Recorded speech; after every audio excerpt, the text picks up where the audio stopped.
still looking at nothing being separate, just a different structure for teaching it or talking about it. More? So if we did a study of Zen in America compared to a study of Buddhism in America, it might not look that different. It seems that, for example, you talk about Trungpa being friends with Kobun, and then they do Oryoki in Shambhala now. Yes. And it's in our temple, some of the forms we do seem to come from your Tibetan practice. They do.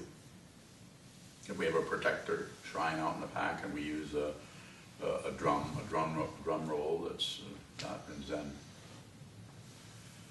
So, and also Kobun, when he passed away in 2002, he was the wisdom. He held a chair at Shambhala Mountain called the Wisdom Chair. So he's a Zen monk, Roshi, who they didn't have a Tibetan there. He was there as the Wisdom Chair.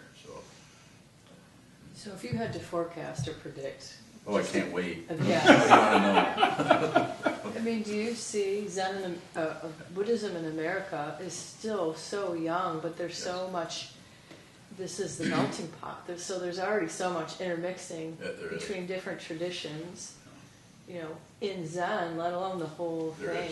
Do you think it will be more of a homogeneous American style of Buddhism versus... Sure. Yeah, just like it changed when it went from India to China, and then from China mixed with Taoism, and then in Japan mixed with Shinto, and just all of it. And here it will mix in a different kind of way with the traditions that are here. I mean, everything is just everything is at a crossroads. So it should be quite, especially with the instant communication, the global village we live in, where you know what's happening in Europe before you know what's happening three houses down. It's just like this communication situation. In fact, you don't even have to buy books. You can get things for nothing online. If they don't start putting a fee on going on the internet. But I just think everything is going to mix together in some way, probably. But the actual, the message of the Buddha is life is suffering, the cause is wanting things to be different than they are. The goal is cessation, and the path is leading to that is basically meditation or studying what this is fundamentally, and that everything is dependently arisen. Nothing comes from its own side as a solid, separate being. Realizing that takes a big load off. Big one.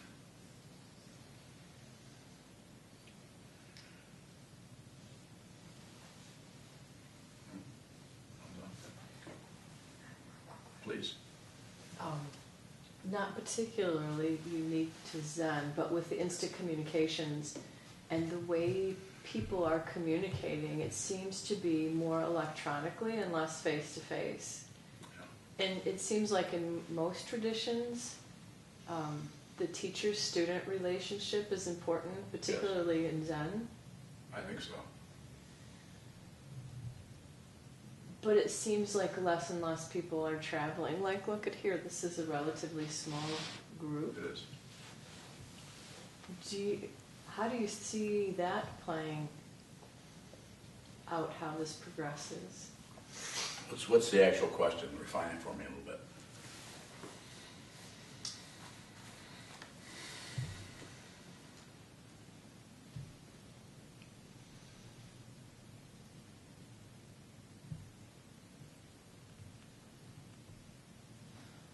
What the question is.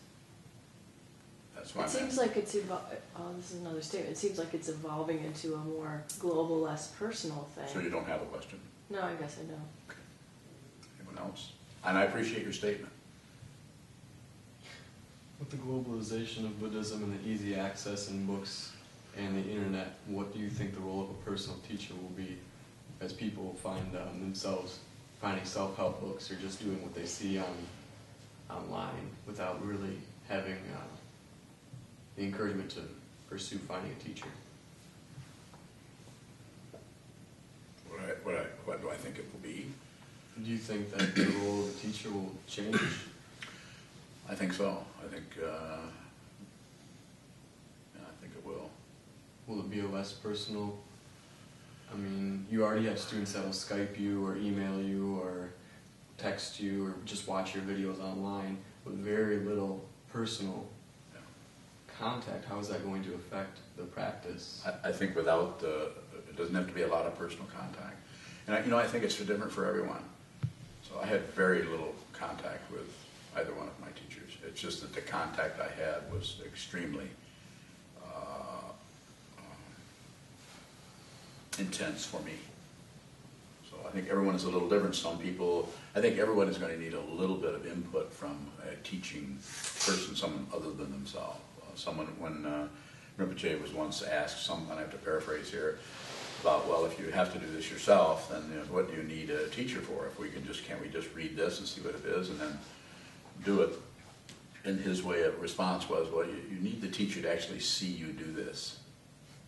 So you need someone to see you. And my understanding of that was, for me anyway, was someone who can relate to you in such a way that helps you see the stumbling blocks, see how you're confused. Because if you make assumptions that you are going to become enlightened, then that's just not true. There isn't. So the role of the teacher is going to change a lot. We don't know how that's going to be. But if you go on and look at someone teaching, if you went on and looked at like anyone, a teacher, Mel Weitzman, who Koshin was just talking to recently. You want to look at him, he's there. It's not that you can't ask him any questions in that context, but you see his body language, you see how he gestures, you listen to his tone of voice, and you're able to, it's almost like you're there. You just can't say anything. But you might see that and say, I feel an affinity for him. I think I need to go and talk to him. It seems like something about him, it seems inspiring or something. Whereas someone else might watch him and think, whatever, they're not interested. So I think that part, still a little bit of face-to-face actual talking to somebody is so very important. Everyone learns or understands or awakens or realizes in a different way depending on the cause. Just look at the causes and conditions that are available to our eyesight. Look around. You don't see anyone here we don't even look anything alike. And we're all, in this particular couple generations difference maybe, men and women, all Caucasian, and yet extreme differences in conditioning and with the way we handle our emotions and our confusion and our going from not only our thought process but just to our physical situation relative to everything from food to temperature to interaction with others. Some people you can pick on and they don't care, they'll pick back. Other people you pick on just a little bit and they get their feelings hurt immediately. And so everybody's temper and temperament and the way they work with their own sanity, insanity, which is two words for the same thing. If you don't understand, you should ask questions.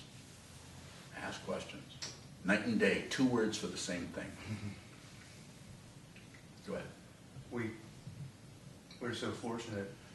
I sometimes just get giddy. You should really try this. I'm right here in Battle Creek. To tell someone else? Yes. Yeah, don't you bother. won't believe what's going on down the street. Yeah, you don't bother. Someone, when they're ready, they'll show up. Yeah. You can't sell this. Yeah. Because all people see is what they think you're saying. It's called ignorance. Now, occasionally you will meet people who have a lot of openness, but they probably already have been to the library or online and looked for some place that like this. And so, but to try to convince somebody is probably, it's just bad timing. It's like trying to talk to a radish. Yeah. Isn't it just the three jewels you have? The teacher, the Dharma, Sangha. the Sangha. I mean, it's That's what you take refuge in. You're a Right. refugee. So the reason you're not bowing, you're not worshiping anything. Right. There isn't anything. That's the ultimate teaching, in case you're wondering. That's it. But getting there, we are so laminated and sealed and locked into and glued to our beliefs and our hopes and our fears that it's like you can't pull it apart. It's just like you can't push away something because it will fight back. It goes to war. So the only thing that will dissolve and melt that, and the only thing that will melt this heart that is so solid, like ice sometimes, is awareness. And awareness, that's what bodhicitta is, that's what karuna is, or compassion. When you start to feel with, you realize you're not separate from all of these beings, the ones who are arguing with you, picking on you. You're not separate. This is sometimes called the family of the Buddha. Just people who understand this and are trying to deepen their awareness, their understanding, want to live a life that is uplifted and sane and gentle and kind. Like the Dalai Lama says, how do you define Buddhism? Kindness. Starting with this way, give yourself a break. 9 o'clock, are there any final questions?